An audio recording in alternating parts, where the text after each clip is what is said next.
थे भाई। Indian geography environment वाला हमने उधर तो शुरू कर दिया है, तो इधर भी आप अब इन्वायरमेंट वाला भी देखेंगे, इन्वायरमेंट इकोलॉजी वाला। लेकिन आज थोड़ा सा इंडियन ज्योग्राफी का होमवर्क देके कंप्लीट करेंगे इसको, और कुछ करंट अफेयर्स की बात भी करेंगे।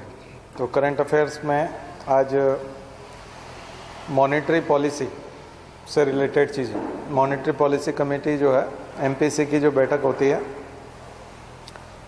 उससे जुड़े हुए तमाम, क्योंकि ब्याज दरें काफ़ी बढ़ा दी है, इंटरेस्ट रेट काफ़ी बढ़ गया है। रेपो रेट जब चेंज करते हैं तो आपको पता है कि सबकी ईएमआई भी बढ़ जाती है, तो 2.75% तक पहुंच गया धीरे धीरे, इतनी बार रिवाइज कर दिया है। बट यह है कि देर हो गई, थोड़ी सी देर हो गई। सुधार सही समय पे उठाए जाते हैं। इलाज भी आपको बीमारी का पता लगते ही शुरू हो जाता है, तो इलाज काफ़ी अच्छा होता है। और आरबीआई ने इलाज करने में देरी कर दी, डिसीजन लेने में देरी कर दी, पहले करना चाहिए था। तो आलोचना भरपूर हो रही है उसकी, एक्सपर्ट करते हैं आलोचना। हर किसी को तो समझ में नहीं आता कि आरबीआई को कब क्या करना चाहिए। एक्सपर्ट जो होते हैं वो आलोचना करते हैं, और करना भी चाहिए। तो वो एक आपको देखना पड़ेगा, मॉनेटरी पॉलिसी कमेटी की उसकी बैठक 2 महीने में होती है, और वो जो डिसीजन लेती है उसके आधार पर क्वार्टरली जो है एक तरह से रिजर्व बैंक जो है वो घोषणाएं करता है, सुधार के कदम उठाता है। ठीक है, तो अभी जो उठाया है वो, और इससे पहले वाला जो उठाया है वो ठीक है, तारीख थोड़ी बहुत होती भी है, लेकिन वो क्यों उठाया है उसका मूल कारण है अमेरिका के फेडरल रिजर्व ने अपने यहाँ चेंज कर दिया था, और उसने पॉलिसी रेट बढ़ाते और वहाँ रिफॉर्म करके, चूँकि वहाँ इतना ज़्यादा इन्वेस्टमेंट पहुँचने वाला था कि अगर अगर नहीं फ़ायदा होता इन्वेस्टर्स को तो वो सब उठ करके वहाँ चले जाते, इसलिए हमको भी रातों रात ये सब करना पड़ा। तो उसके ऊपर प्रेशर था। आप अपनी मर्जी से जब ये करेंगे तब आपको शाबाशी मिलेगी। प्रेशर में करेंगे, दूसरे की वजह से करेंगे, तो वो इंड्यूस्ड कहलाएगा, स्पॉन्टेनियस नहीं होगा, आपका खुद का नहीं होगा, स्वतः होना चाहिए। ये सब चीज़ें स्वतः होना चाहिए, पर वो दूरदर्शिता से आती है, तो वो दिक्कत है। सरकार के साथ भी है, रिजर्व बैंक के साथ भी है। ठीक है ना, बस यही है कि लिटरेसी कम है, इकोनॉमिक लिटरेसी कम है, आर्थिक रूप से लोग जानकार नहीं हैं, तो लोगों को लगता है कि जो कुछ हो रहा है वो ठीक हो रहा है, और कई बार वो गलत काम करके भी क्रेडिट ले लेते हैं कि हम अच्छा कर रहे हैं, हम आपके भले के लिए कर रहे हैं। तो लोग सोचते हैं कि ये बोल रहे हैं तो भले के लिए ही कर रहे होंगे, तो उसको स्वीकार भी कर लेते हैं, जबकि वो भलाई नहीं कर रहे, नुकसान कर रहे हैं। ठीक है, डिमोनेटाइजेशन में भी यही हुआ था, जीएसटी में भी यही हुआ, और रिजर्व बैंक भी हर 2-3 महीने में प्रेस कॉन्फ्रेंस करके यही करता रहता है। तो पूरा इस मामले में कचरा हो चुका है। तो इस पर ज़बरदस्त नोट्स बनाइए, क्योंकि प्रश्न आएगा, घूम फिर करके प्रश्न आएगा।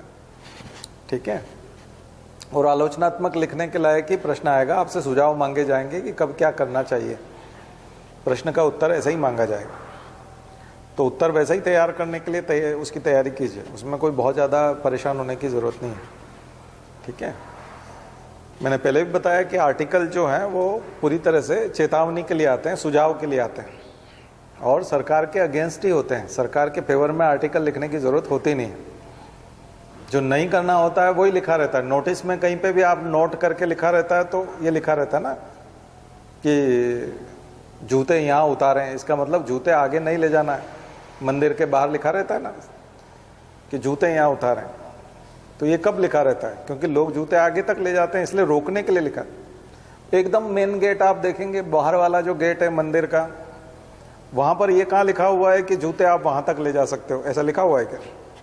अगले वाले गेट तक आप जूते ले जा सकते हो, ये कभी नहीं लिखा रहता। इसलिए जो ऐसी चीज़ें होती है, ऐसी ही सरकार की तारीफ कभी नहीं लिखी जाती। अखबार मीडिया जो होता है वो चेतावनी देने के लिए होता है, वो रोकने के लिए होता है। गलत काम आप न करें। अनाउंसमेंट कभी भी होते थे लॉकडाउन में, तो कैसे अनाउंसमेंट होते थे?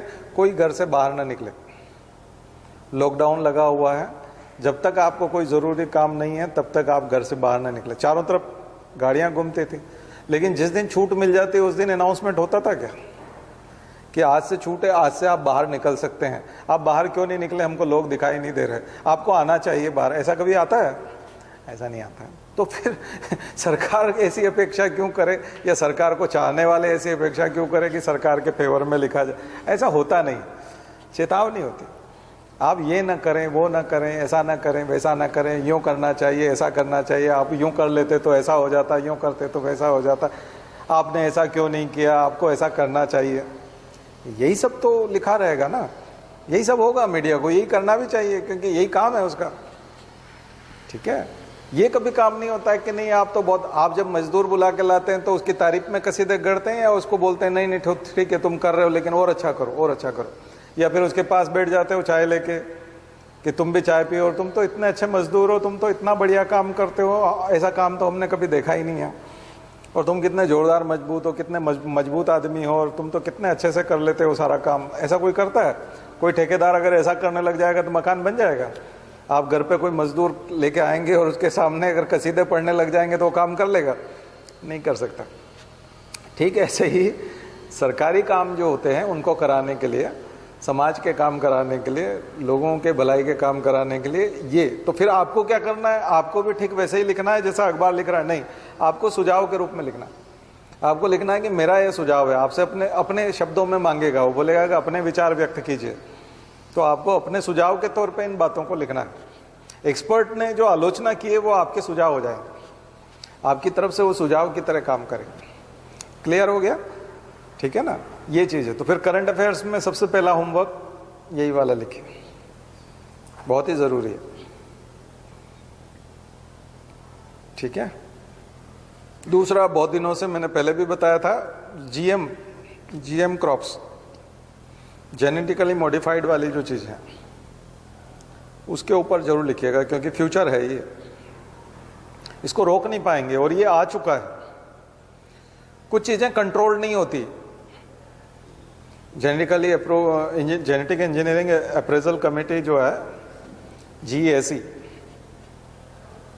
वो अब सब जगह जाकर के सैंपल नहीं ले सकते। देखिए, जब भी बहुत सारे लोगों को जब जेल में डालना हो एक साथ पकड़ करके, तो ऐसा काम सरकार के तौर पे या किसी एजेंसी के तौर पे संभव नहीं होता।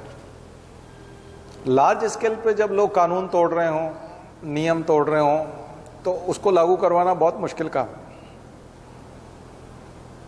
और लोगों को जानकारी भी नहीं कि ये कानून बन गया है या ये वाला काम हमें नहीं करना चाहिए, करना चाहिए, ये सब उनको पता भी नहीं है। ऐसे में आप सजा कैसे देंगे उसको? इसलिए जीएम क्रॉप्स जो है, भारत में इतनी मात्रा में जीएम क्रॉप्स आ चुकी हैं, व्यवहार में आने लगी है, किसान उपयोग में लाने लगे हैं वो बीज। आस पड़ोस के देशों में वो सब बहुत अच्छे से प्रैक्टिस में हो रहा है, बांग्लादेश में हो रहा है, तो हमारे यहाँ पे भी आ गया। हम लोगों के यहाँ पर उतना अच्छा क्वारंटीन सिस्टम नहीं था जो एयरपोर्ट पे होना चाहिए कि कोई भी सीट लेके नहीं आ सकता। यूएस में जितना अच्छा है, यूएस में अगर आप इस प्रकार की कोई सामग्री जो वहाँ जाकर के आप उगाने वाले हो, वो रेस्ट्रिक्टेड है, वो इतनी आसानी से आप वहाँ नहीं ले जा सकते। हमारे यहाँ तो कोई सी भी चीज़ आ जाती है, उसको उगा भी देते हैं, तो उतना रेस्ट्रिक्शन नहीं है। तो यहाँ बहुत सारी चीज़ें, तो कानून नहीं होने के बावजूद भी, एजेंसी खिलाफ है उसके बावजूद भी, यहाँ बहुत सारी चीज़ें प्रैक्टिस में होने लगी अनऑफिशियली। अब आप कहेंगे कि हम रोक लेंगे, हम ऐसा कर लेंगे, तो वो तो आ चुका है, उसको आपको रोकना होता तो पहले रोकते। अब तो बहुत सारी चीज़ें हो चुकी है, इसलिए जीएम के ऊपर अब बहुत बहस आने वाली है, क्योंकि आने वाले समय में उसके साइड इफ़ेक्ट आएंगे, और साइड इफ़ेक्ट 20-25 साल बाद आते हैं। तो 20-25 साल तक आपने जीएम फूड खा लिया और उसके बाद उसके रिजल्ट आएंगे, तो फिर पूरा समाज जो है, पूरी जनसंख्या उसको भुगतेगी, पूरी जनसंख्या पे असर होंगे। और अगली पीढ़ी में यदि असर आना शुरू हुए, संतानों में अगर असर दिखना शुरू हुए, क्योंकि जेनेटिक चेंज आया और आपके अंदर ही उसने कोई बड़ा परिवर्तन कर दिया, तो अगली पीढ़ी में असर दिखेंगे। तो अमेरिका तो उसके लिए तैयार है, एक्सपेरिमेंट के लिए, वो बड़ा एक्साइटेड है। अमेरिका के लोग एक्सपेरिमेंट करने में कतई नहीं हिचकिचाते। अगर उनको पता चल जाए कि इस बीमारी से मर जाते हैं, लेकिन अगर एक दवाई खाते रहें तो 30 साल तक जिंदा रहेंगे, तो वो रिस्क ले लेते हैं, वो बीमारी अपना लेते हैं। उनको मालूम है कि 30 साल जिंदा रह लेंगे। अमेरिकन लोग दवाई खा करके जिंदा रहने को बुरा नहीं मानते, इसलिए वो वैक्सीन, मेडिसिन, इन सब चीज़ों में बहुत विश्वास रखते हैं। बट वो एक्सपेरिमेंट करने से भी नहीं डरते। उनको लगता है कि ये बहुत रिस्की है लेकिन बहुत फायदेमंद है, लेकिन रिस्की बहुत है, तो भी वो उसको करेंगे। तो ये जो चीज़ है, ये इंडिया के साथ तो हमको पता ही नहीं है कि ये रिस्की है, हमको पता ही नहीं कि हम एक्सपेरिमेंट कर रहे हैं, उसके बावजूद हमसे हो रहा है। इसलिए हम अलग तरह की जनसंख्या है, वो एक्साइटेड है इस काम को करने के लिए, और उनकी सरकार चारों तरफ बैरियर बना के रखती है, उनको सुरक्षित रखती है। और जब भी वो कभी समाज में ये सब चीज़ें, प्रोडक्ट आते हैं, ऐसे सीड आते हैं, खाने पीने की चीज़ें आती हैं, तो वो अपनी जनता को बता देते हैं कि ये आ रहा है, तो वो बोलते हैं कि हाँ आने दो, हम फेस करने को तैयार हैं, हमको तो ये एक्सपेरिमेंट करना है। वो ये लाइफ थ्रेटनिंग है, जीवन को बड़ी चुनौती मिलती है, बोलते करेंगे, कोई दिक्कत नहीं, ले आओ, हम तैयार हैं। तो उनकी बात अलग है, वो लोग भी रिस्क ले रहे हैं। यूरोप ने कहा नहीं, हम कतई तैयार नहीं है और हम ये बिल्कुल नहीं होने देंगे। भारत ने कहा हम तैयार नहीं है, लेकिन आ रहा है। हमने भी यही कहा कि हम तैयार नहीं है और हम जोखिम नहीं उठाना चाहते, लेकिन हम जोखिम उठा रहे हैं। इसलिए भारत की स्थिति बिल्कुल अलग है। अमेरिका बोल रहा है हम जोखिम उठाने के लिए तैयार हैं, चुनौती के लिए तैयार हैं, लेकिन हम ये एक्सपेरिमेंट करना चाहते हैं। यूरोप ने कहा कि हम ये एक्सपेरिमेंट करना ही नहीं चाहते, इसको हटाओ और हमारे तक मत पहुंचने दो, तो वहां नहीं पहुंचा। लेकिन इंडिया ने कहा कि हम नहीं करना चाहते एक्सपेरिमेंट और ये मत आने दो, उसके बावजूद भारत में आ गया, अनऑफिशियली आ गया, सरकार के मना करते हुए भी आ गया। तो आप कहेंगे जो अमेरिका का होगा वो हमारा भी हो जाएगा। हाँ ठीक है फिर, पर वो तो तैयार है, उन्होंने तो हाँ किया, वो तो उनके सरकार का डिसीजन भी है और जनता का भी है। हमारे यहाँ सरकार का डिसीजन भी नहीं है, दरअसल वो सरकार ने तो मना किया है और जनता को पता ही नहीं है कि इसको करना है या नहीं। जनता की हाँ या ना कुछ भी नहीं है, क्योंकि जनता को कुछ पता ही नहीं है। तो इसलिए इंडिया की स्थिति बिल्कुल अलग है, यूरोप से अलग है, अमेरिका से अलग है।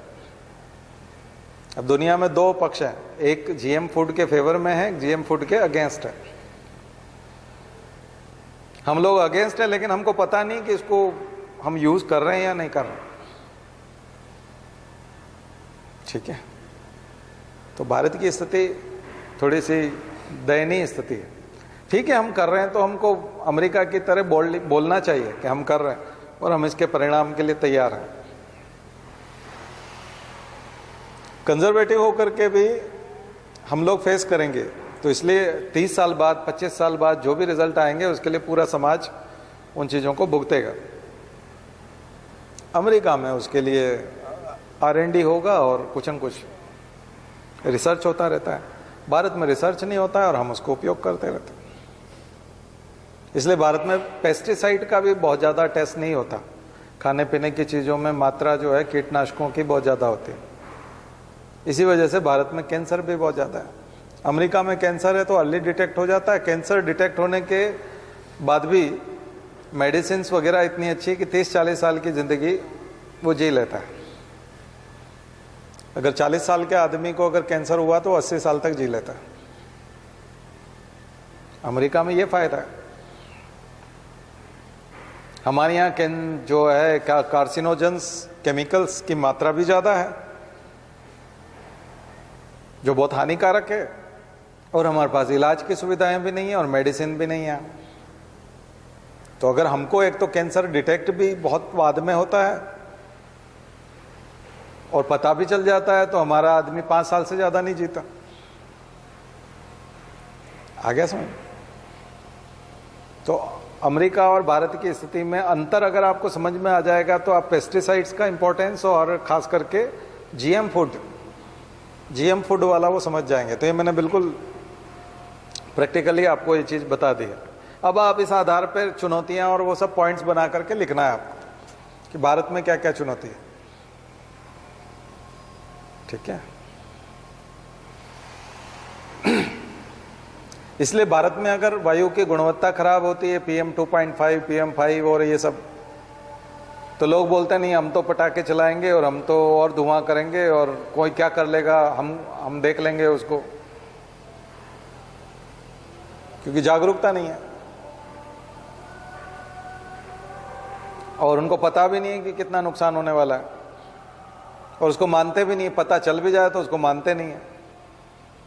वहाँ पर फायदा ये है कि वो उस चीज़ को स्वीकार करते हैं, उनको नॉलेज भी है, उनको बताया भी जाता है, गवर्नमेंट सिंसियर भी है, इसलिए वहाँ वो सब चीज़ें जानते हैं। जो कुछ भी वो करते हैं उनको पता है, जो कुछ भी करते हैं उनको पता है।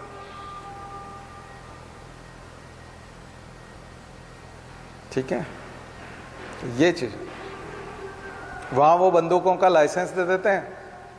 वहाँ आप जानते हो कि स्कूल में जाकर के वो फायर कर देता है, बहुत सारे लोगों को मार देता है। लेकिन ये चीज़ उनको पता है, भारत में लाइसेंस तो नहीं दिया जाता हर किसी को और इतनी ज़्यादा, लेकिन वो बिना लाइसेंस वाली बंदूकें बहुत ज़्यादा हैं भारत में। इस तरह से शॉप पे नहीं मिलती, लेकिन गली कूचों में बन करके मिल जाते हैं, कट्टा बोलते हैं उसको, क्या बोलते हैं। तो ये चीज़ें बहुत है, इलीगल बहुत है, वहाँ लीगल मार्केट है और उसके वो ड्रॉबैक। और यहाँ मार देते हैं या फेंक देते हैं, दर्ज ही नहीं होता, थाने वाले को ही नहीं पता। तो यहाँ अनऑर्गेनाइज चीज़ें ज़्यादा है, वहाँ पर सब पता है, जो मर रहा है वो भी पता है, लापरवाही भी पता है, नुकसान भी पता है, चुनौतियाँ भी पता है, उपाय भी पता है, और सब गवर्नमेंट के हिसाब से भी है और जनता भी जागरूक है। यहाँ बहुत सारी चीज़ें ऐसी है जो पता ही नहीं है, अनजाने में हो रही है, अज्ञानता में हो रही है, फिर भी समर्थन। तो इसलिए मैंने 3-4 उदाहरण जो है एक साथ दे दिए, जो आप कंपेयर करके देख सकते हो। एक तो सबसे बड़ी चीज़ है लिटरेसी की कमी है, अवेयरनेस और लिटरेसी में अंतर है। कई लोग पढ़े लिखे तो नहीं होते लेकिन अवेयर होते हैं, जागरूक होते हैं। उसके लिए केवल पढ़ा लिखा होना ज़रूरी नहीं है। कई लोग PhD भी होते हैं लेकिन अवेयर नहीं होते, जागरूक नहीं होते, उनको कोई भी बेवकूफ़ बना के चला जाता है। और कई बार अनपढ़ आदमी होता है लेकिन उसको बेवकूफ़ बनाना आसान नहीं है। आ गया समझ? तो इसलिए अवेयरनेस की कमी है, लिटरेसी की भी कमी है और अवेयरनेस की भी कमी है। वहाँ इलिटरेट आदमी भी अवेयर जरूर है, उसको पता है। ठीक है, तो अवेयरनेस का अगर रेशो आप देखोगे, परसेंटेज देखोगे, तो लिटरेसी रेट भी देखो और अवेयरनेस रेट देखो, तो अवेयरनेस रेट नीचे चला जाए, ये दिक्कत है। तो ये थोड़ा सा समझिएगा इस चीज़ को। 4th पेपर में भी इसको आप उपयोग में ला सकते हैं। ऐसे में एडमिनिस्ट्रेशन की जिम्मेदारी बहुत ज़्यादा हो जाती है, लेकिन एडमिनिस्ट्रेशन की भी एक हद होती है, एक लिमिट होती है, इसलिए दिक्कत आती है। सबसे बड़ी जो इंडिया अभी इन दिनों में जो फेस कर रहा है, आने वाले समय में तो नहीं करेगा, पॉपुलेशन प्रेशर। समझिएगा इस चीज़ को, पॉपुलेशन प्रेशर बहुत ज़्यादा है। हम तमाम जो गंदगी देखते हैं, परेशानियां देखते हैं, उसका सबसे बड़ा कारण है पॉपुलेशन प्रेशर। गुजरात में जो साफ़ सफाई होती है, गुजरात में जितना अच्छी चीज़ें बन पाती हैं वो लिमिटेड जनसंख्या की वजह से। यूपी में क्यों नहीं हो पाता? क्योंकि यूपी की जनसंख्या बहुत है। इतने सारे लोग घर से निकल करके बाहर जाएंगे, पार्क में जाएंगे, रोड पे चलेंगे, तो गंदगी स्वाभाविक है। बहुत बड़ी जनसंख्या है, पॉपुलेशन बहुत ज़्यादा है। तो ये पॉपुलेशन जो है और अनइक्वल डिस्ट्रीब्यूशन है, कहीं कम है कहीं बहुत ज़्यादा है। तो जहाँ कम है वहाँ ठीक है व्यवस्था है। हम इतना मैं उदाहरण दे रहा हूँ US का, तो वो सफल होने का सबसे बड़ा कारण मैंने पहले भी बताया था आपको, पॉपुलेशन। रिसोर्सेज ज़्यादा है, लैंड एरिया ज़्यादा है, पॉपुलेशन कम है, मैनेज आसानी से हो जाता है। छोटे परिवार वालों के लिए सब बहुत आसानी से मैनेज हो जाता है, लेकिन जिनका परिवार बड़ा होता है तो सबको अच्छे स्कूल में पढ़ाना, सबके ऊपर बराबर का खर्चा करना बहुत मुश्किल काम, बहुत मुश्किल होता है। तो बड़े परिवारों में दिक्कत हो जाती है। इसलिए पॉपुलेशन पे बहुत सारी बात हो रही है, लेकिन गलत समय पे हो रही है। अब कोई ज़्यादा फायदा नहीं है, क्योंकि अब तो आगे जा कर के कम हो जाएगा। इसलिए एक पॉपुलेशन पे भी आई है। पिछली बार भी मैंने डेमोग्राफिक डिविडेंड पे बताया था कि डेमोग्राफिक डिविडेंड कहीं डेमोग्राफिक डिजास्टर ना हो जाए। बहुत छोटा विंडो है हमारे पास काम करने का। तो फिर पॉपुलेशन पे बहुत चर्चा हो रही है, तो उसकी बात करिए, नोट्स बनाइए उसका। टोटल फर्टिलिटी रेट TFR, और उसके ऊपर बनाइए, बहुत इंपॉर्टेंट। जनसंख्या संक्रमण का सिद्धांत लिखिए, पिरामिड लिखिए, पॉपुलेशन पिरामिड्स। और पॉपुलेशन पिरामिड्स ये ज्योग्राफी में भी आएगा, एनवायरमेंट में भी आएगा, इकोनॉमी में भी आएगा, 3 सब्जेक्ट में आएगा। ज्योग्राफी, इकोनॉमी और एनवायरमेंट, तीनों सब्जेक्ट में। और पॉलिटी में भी आएगा। पॉलिटी में इसलिए आएगा क्योंकि मैनेजमेंट तो आपका इसी बेस पे होना है। तो बर्थ रेट क्या होती है, डेथ रेट क्या होती है, टोटल फर्टिलिटी रेट क्या होती है, ठीक है, इन सबको लिखिए, इनके कारण लिखिए। जनसंख्या संक्रमण का सिद्धांत लिखिए, माल्थस का सिद्धांत लिखिए, पॉपुलेशन पिरामिड का कंसेप्ट लिखिए, पॉपुलेशन स्टेबलाइजेशन का कंसेप्ट लिखिए। व्हाट इज जनसंख्या पॉपुलेशन स्टेबलाइजेशन। इतनी सारी चीजें लिखने के बाद फिर उसकी चुनौतियां और उनके लिए सुझाव, उपाय। तो ये पूरा पॉपुलेशन पे एक, क्योंकि 2021 की जनगणना नहीं हुई है तो उसके ऊपर भी एक डिस्कशन लिखिए थोड़ा। मैंने जनगणना के ऊपर बताया आपको, जनगणना बहुत ज़रूरी है, सेंसस होना बहुत ज़रूरी है। आपके पास हिसाब ही नहीं है कि किसके लिए पॉलिसी बनाना है, और उसकी कोई योजना भी नहीं है। योजना भी नहीं है क्योंकि हो जाना चाहिए था अभी तक। तो 2021 की जनगणना हमने पहली बार स्किप कर दी 130 सालों, 150 सालों छोड़ दिया हम, पहली बार। मैंने आपको बताया घर पे अगर कोई समोसे भी मंगवाता है तो आप गिन के जाते हो ना, कितने लोगों के लिए समोसे लेके आने, गिन के जाते हो आप। अच्छा कितने हो आप, 7 लाने हैं, 12 लाने हैं, घर पे गिन के जाते हो ना। यहाँ पूरे देश के लिए अंदाज से काम हो रहा है, मोटे अंदाज से 130-140 करोड़ लोगों के लिए। ये आज तक नहीं हुआ कभी। बहुत विद्वान लोग हैं, वो वैसे ही भीड़ देख के ही समझ जाते हैं कि कितने हैं। लिफाफा देख के खत का मजमून पता कर लेते कि अंदर खत में क्या लिखा है। इतने विद्वान हैं। सबसे इंटेलिजेंट लोग अभी काम कर रहे हैं, उनको बिल्कुल जरूरत नहीं है, किसी भी प्रकार की सहायता की जरूरत नहीं। स्टैटिस्टिक्स की तो बिल्कुल भी नहीं है, सांख्यिकी की कतई जरूरत नहीं। तो बहुत ही खतरनाक युग है। तो उस पर जरूर लिखे, प्रश्न आएगा। क्योंकि 2022 वाली एग्जाम में तो इसलिए नहीं पूछा क्योंकि उनको लग रहा था कि इस साल होगी, क्योंकि वो तो कोविड की वजह से आगे हुआ है।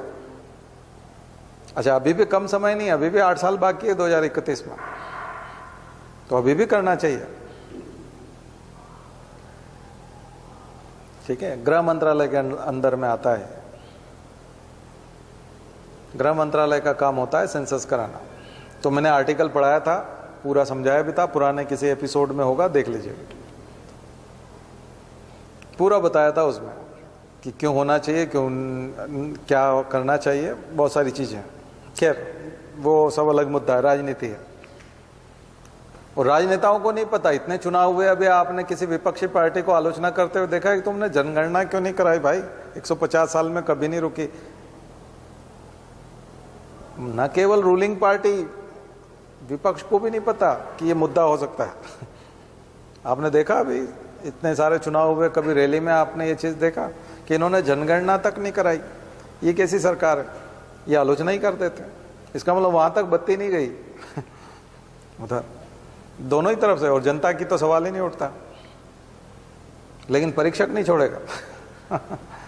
परीक्षा लेने वाला जरूर पूछेगा आपसे कि इसके अभाव में पॉलिसी कैसी बनेगी, उसके क्या क्या उपाय हो सकते हैं, कौन कौन से ऐसे डेटा हैं जहां से जनसंख्या का अंदाज लगाया जा सकता है, कौन सी ऐसी एजेंसीज है, उन एजेंसी के पास इस प्रकार का डेटा उपलब्ध रहता है जिससे कुछ आइडिया लग जाएगा।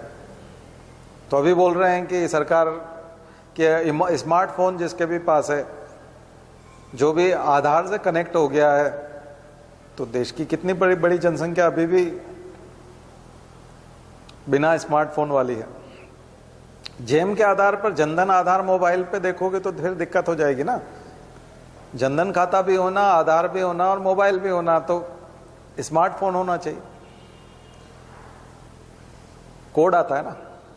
स्मार्टफोन नहीं हो, दूसरा फोन, सादा फोन हो, तो देश की कितने प्रतिशत जनसंख्या के पास स्मार्टफोन है? 65% पुरुषों के पास है, 21% महिलाओं के पास है।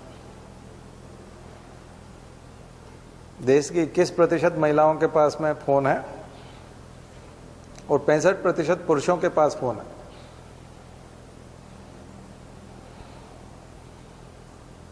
तो बुरी स्थिति है। बहुत सारी महिलाएं हैं उनके पास फोन ही नहीं है, उनके नाम पे नहीं है, उनके खाते से जुड़ा नहीं है, तो बहुत सारी दिक्कतें। कैसे जोड़ोगे? एक और, female labour participation, LFPR, labour force participation rate में फीमेल लेबर बहुत बड़ा मुद्दा है। CMIE का डेटा सर्च कीजिएगा, CMIE का डेटा, गवर्नमेंट भी मानती है उसको, प्राइवेट एजेंसी है।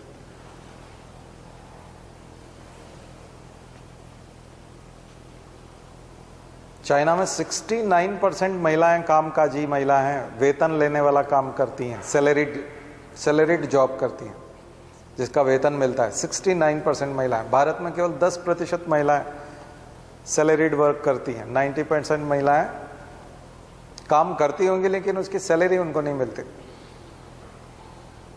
90% में भी कितनी और हैं वो अलग चीज है, लेकिन ये बहुत बड़ा मुद्दा है, देखिएगा इसको।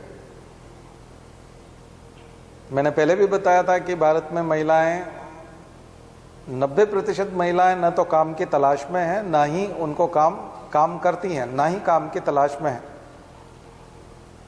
पुरुषों में भी स्थिति बहुत ज्यादा खराब है। 65% पुरुष न तो काम ढूंढ रहे हैं, युवा खास करके, वर्किंग एज पॉपुलेशन, और ना ही उनके पास काम है। दरअसल काम जो अवेलेबल है वो बहुत, ऐसा नहीं कि काम नहीं है, काम है खेती में, एग्रीकल्चर में, काम है कंस्ट्रक्शन वर्क में, मजदूरों की जरूरत है, वर्किंग फोर्स की जरूरत है, लेबर की जरूरत है, लेकिन लेबर की जरूरत है हार्ड वर्क में,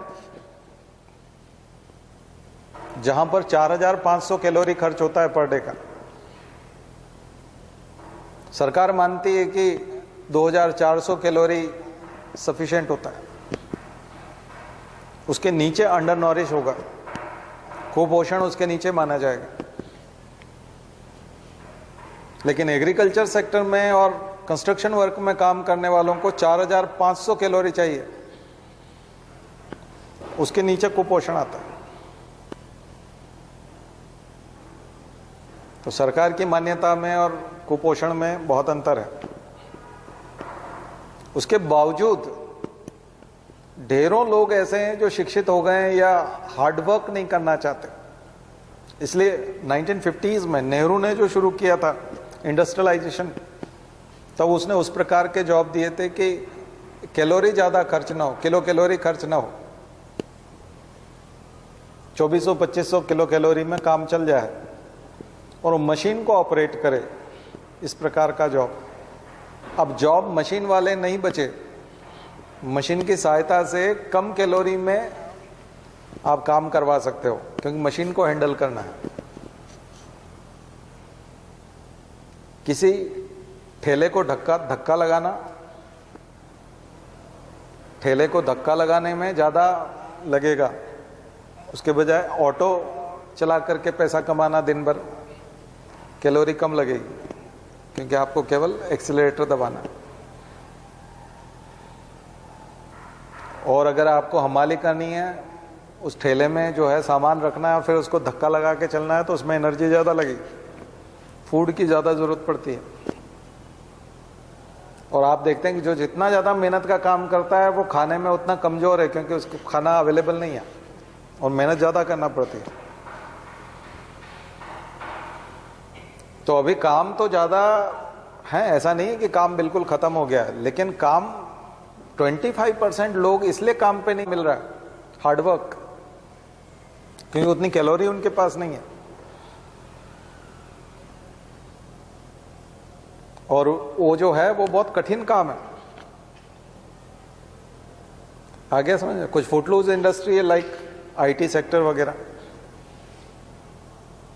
वो अलग प्रकार की इंडस्ट्री है जिसमें रॉ मटेरियल की जरूरत नहीं पड़ती है और उसमें स्किल्ड लेबर, बट उसके लिए स्किल चाहिए, आईटी का सर्टिफिकेट चाहिए, कोर्स किया हुआ हो, कंप्यूटर साइंस में आईटी में आपने कोर्स किया हो, तब जाकर के आप आईटी सेक्टर में काम कर पाओगे। वहां पे भी कैलोरी कम लगेगी क्योंकि बैठ करके कंप्यूटर पे काम करना है, कॉल सेंटर में काम करना है, कैलोरी तो कम लगेगी, सैलरी ठीक ठीक है, पर ज्यादा लोग उसमें काम नहीं कर पाएंगे, ज्यादा भीड़ नहीं लग सकती। 1% लोग जो काम की तलाश में, केवल 1% लोग उसमें जा सकते हैं, उससे ज्यादा नहीं जा सकते। 99% लोग तो वहां से बाहर होंगे। तो ये थोड़ा सा दुविधा है इंडिया के साथ। तो फिर 65% का आंकड़ा कहां से आया? खास करके 65% का आंकड़ा इसलिए आया क्योंकि 50% तो महिला है, 50% जनसंख्या तो महिला है और महिलाओं में 90% बेरोजगारी है एक तरह की, सैलरीड। और भारत में जैसे जैसे आर्थिक स्थिति अच्छी होती है परिवार की, महिला का जॉब छुड़ा दिया जाता है। आर्थिक स्थिति खराब है तभी उसको कहा जाता है तुम भी काम करो मैं भी करूंगा तो घर अच्छा चलेगा। लेकिन जैसे ही वो सक्षम होता है तो बोलता नहीं अब तुमको काम करने की जरूरत नहीं है, क्योंकि वो एक ऐसा क्षण था कि तब वो और अच्छा स्थिति हो सकती है, उसकी आर्थिक स्थिति और अच्छी हो सकती है, क्योंकि ऑलरेडी अच्छी हो गई है तो अब और अच्छी हो जाएगी। लेकिन उसी समय में उसको मना कर दिया जाता है। तो जॉब करते समय में महिला एक और महिला को रोजगार दे सकती है अनऑर्गेनाइज सेक्टर में, लेकिन सैलरी तो मिलती है। काम करने वाली महिला घर में घरेलू काम करने के लिए, क्योंकि वो नौकरी करती है सैलरी लेके आती है, तो वो अपने एक हिस्से से एक काम करने वाली महिला को रख लेती है और उसको सैलरी देती है। तो जब भी महिला का जॉब लगता है तो 2 महिलाओं का जॉब लगता है, लेकिन उसकी नौकरी जब छूटती है तो 2 महिलाएं घर बैठती हैं। एक वो खुद घर बैठती है और चूंकि वो घर का काम खुद ही कर लेगी क्योंकि वो अब घर पे है, तो फिर उस महिला की छुट्टी हो जाती है जो घर का काम करती है। तो कोविड के समय में भयंकर महिलाओं के जॉब गए, क्योंकि किसी भी फैक्ट्री में किसी भी स्कूल में 50% वर्कर से जब काम चलाना था, टीचर से काम चलाना था, जब उनको लगा कि अब आधे स्टाफ से काम हो जाएगा क्योंकि वर्क फ्रॉम होम होगा और ये होगा, तो आधे स्टाफ से होगा। तो किसी भी फैक्ट्री में यदि 100 लोग काम कर रहे हैं और अब केवल 50 से काम हो जाएगा और वहां पर 40 महिलाएं काम करती थी, तो सबसे पहले तो उन 40 महिलाओं को मना किया कि अब आप तो आना मत, और 60 पुरुषों में से 10 को मना कर दिया तुम भी बता दो। ऐसा करके 50% का स्टाफ रखा गया। तो महिलाओं का जॉब सबसे ज्यादा छूटा लॉकडाउन में। तो उन्होंने सबसे पहले अपने घर में काम करने वालों की छुट्टी कर दी। तो इस तरह से डबल महिलाएं जो है वो बेरोजगार हुई और वो आज तक रोजगार पे नहीं आ पाई। तो ये बहुत खतरनाक था। डिमोनेटाइजेशन में भी हुआ था, जीएसटी की वजह से भी हुआ था। जीएसटी की वजह से इसलिए हुआ था क्योंकि आप जानते हो कि गुमाश्ता होता है, तमाम जगह रजिस्ट्रेशन होते हैं, तो आपको अपने काम करने वालों की संख्या दिखानी होती है। जीएसटी में रजिस्ट्रेशन के समय में भी आपको सब देना पड़ेगा कि आपके यहाँ कितने वर्किंग है, कितनी सैलरी आप देते हो, क्या करते हो। उसी आधार पे तो कंपनी का लेखा जोखा और वो सब फैक्ट्री का और तमाम संस्थानों का, इंस्टीट्यूशंस का, ऑर्गेनाइजेशंस का लेखा जोखा बनेगा ना, वो इकोनॉमिक डेटा तभी बनेगा। आपका लोकल बजट भी उसी से बनेगा। तो लोगों ने छटनी कर दी क्योंकि वो जीएसटी की रेंज में नहीं आना चाहते थे, वो चाहते थे एग्जेम्पशन चाहते थे। तो जितने भी बाउंड्री पे थे 40 लाख, 20 लाख, सर्विस सेक्टर में 20 लाख, दूसरे में 40 लाख, उस रेंज से बचने के लिए लोगों ने बहुत लोगों को निकाल दिया। तो जीएसटी से भी लोगों की नौकरी गई, डिमोनेटाइजेशन से भी लोगों की नौकरी गई, कोविड से भी लोगों की नौकरी गई। 3 बड़े कारण थे नौकरियां जाने के, और उनमें सबसे ज्यादा प्रभावित हुई महिलाएं। उनको मालूम था कि अभी लॉकडाउन है तो महिलाओं को आने जाने में सबसे ज्यादा दिक्कत आएगी। पुरुष तो जैसे तैसे फैक्ट्री तक पहुंच जाएंगे, लेकिन महिलाएं नहीं आ पाएंगी। घरों से निकल करके आना है, ट्रांसपोर्ट नहीं है इन दिनों में।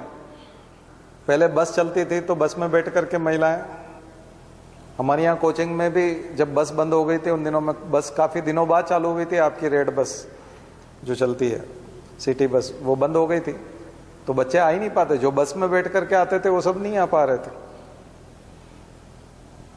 नहीं तो महिलाएं सबसे ज़्यादा बस में बैठ करके जा करके काम करके आ जाती हैं। जैसे ही आप किसी दूसरे पे डिपेंड करोगे कि तुम बाइक से छोड़ के आओगे या पति छोड़ेगा या बेटा छोड़ेगा, तो अब तो आप दूसरे पे डिपेंड हो गए, तो आप रोज लेट हो जाओगे क्योंकि उसके हिसाब से आपको चलना पड़ेगा।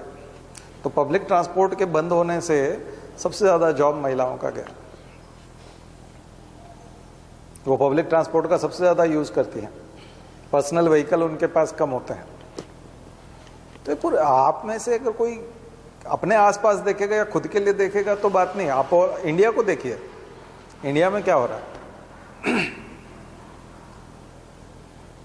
तो मुद्दा समझ में आ गया होगा आपको, ये बहुत बड़ा मुद्दा है।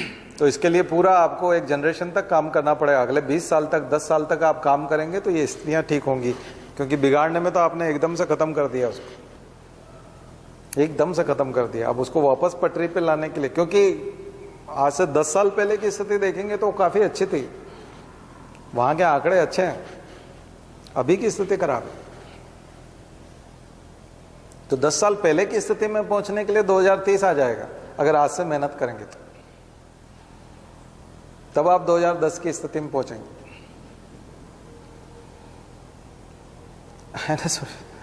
इसलिए ये बहुत बड़ी चुनौती। ये सब आप पढ़ोगे तो आएगा, नहीं पढ़ोगे तो बिल्कुल नहीं आएगा।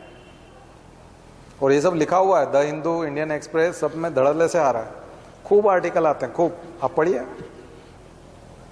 क्लियर है उसमें। मैं तो आपको कम बता पा रहा हूं, वो तो आपको 25 प्रमाण और देंगे, मेरे से भी ज्यादा 25 प्रमाण और मिल जाएंगे आपको। लेकिन मैंने एक मूल आपको बात बताने की कोशिश की है, इसको समझिएगा, इन मुद्दों को लिखिए। आपकी परीक्षा इसी की है, आपको ये लिखना पड़ेंगे। परीक्षा में आएंगे प्रश्न नहीं आ रहे होते तो हम भी नहीं बता रहे होते। पेपर उठा के देख लेना, पिछले सालों के पेपर उठा के देखोगे तो भी यही क्वेश्चन मिलेंगे। इन्वायरमेंट का तो पॉपुलर है सबसे, कार्बन एमिशन। फिर मैं सुझाव दूंगा कि फिर नया जो कुछ भी डेवलपमेंट है उसको जरूर लिखिए, पर बराबर नोट्स को अपडेट करते रहिए। क्लाइमेट चेंज पर, क्लाइमेट चेंज बहुत बड़ा मुद्दा है, वो कभी आउटडेटेड नहीं होगा। हर सप्ताह क्लाइमेट चेंज पे कुछ न कुछ अपडेट मिलेगा आपको, वो बहुत इंपॉर्टेंट है।